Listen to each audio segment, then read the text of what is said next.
Mango float, ang paborito nating mahihilig sa matatamis. Sobrang sarap talaga niyan guys. At syempre, ang ingredients natin, mga yan, makikita nyo lang sa screen ng ating video. Minsan, gumagawa tayo ng ganitong dessert pagka merong handaan. Yun ay dahil minsan wala tayong budget. Yun, kaya taste lang tayo, di ba? Kaya minsan lang tayo nakakatikim ng ganito kasasarap na pagkain. Pero naman, pagka gusto natin kumain, pagka gustong gusto talaga natin kumain ito guys, nakakahanap tayo ng paraan para makain natin. Ito yung pagkain gusto nating makain. Abay, minsan inatutulog ka at bigla ka na lang mananaginip na kumakain ka pala ng ganun. Di ba guys, lalo pa yung mga naglilihi, buntis, ay abay talaga naman, hindi mo pwedeng hindi sila pagbibigyan. Kailangan, kung ano yung request nila, yun ang ibibigay mo guys.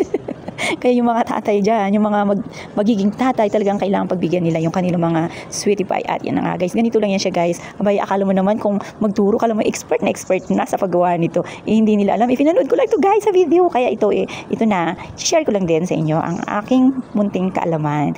At ito nga guys, para hindi na rin kayo mahirapan sa paggawa nito. Pagka halimbawa na gusto nyong kumain or minsan meron kayong handaan, di ba? Hindi nyo na kailangang umorder at yan, kayo na lang, kusa na lang kayong gagawa yan guys. At talagang pagka nasarapan kayo, talagang uulit-ulitin at sa talagang magugustuhan to ng ating mga anak, lalo pa kung halimbawa na may mga anak tayo na talagang paborito yung gawa ng kanilang mga mami. Abay talaga naman, laging i-request yan sa atin guys. Tingnan nyo nga sa tingin pa lang talagang takam na tayo. At magiging paborito na rin ito ng ating mga anak na yung mga kauwi lang galing ng school, yung tamang pagod na pagod guys. Abay talaga naman, napakasarap nito pagsaluhan ng buong pamilya, lalo pa pag weekend. Abay talaga naman guys, ito yung pinaka-banding ninyo, di ba? Yung pagkain ng mga masasarap. Yun ay kung meron kang budget. Pero kung wala kang budget, itamang tiis-tiis lang guys sa saging at sa kamote.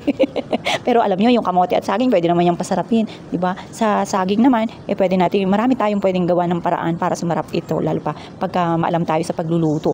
Love na love tayo ng mga anak natin. Pagka ganito lagi yung ating ipiprepare sa kanila. Napakasimple lang guys, pero talagang napakasarap niyan. Pero naman, pagka kagaya natin na gustong kumain at tayo busy sa trabaho or kung saan man, gano'n naman, diba? Pagka yung mga anak natin nag-aaral, tapos tayo mga magulang busy rin, kadalasan, kumakain lang sa labas. O minsan nag-order na lang tayo para walang pagod, di ba? Ito na nga pala guys, ang resulta ng ating ginawang dessert. So, yummy.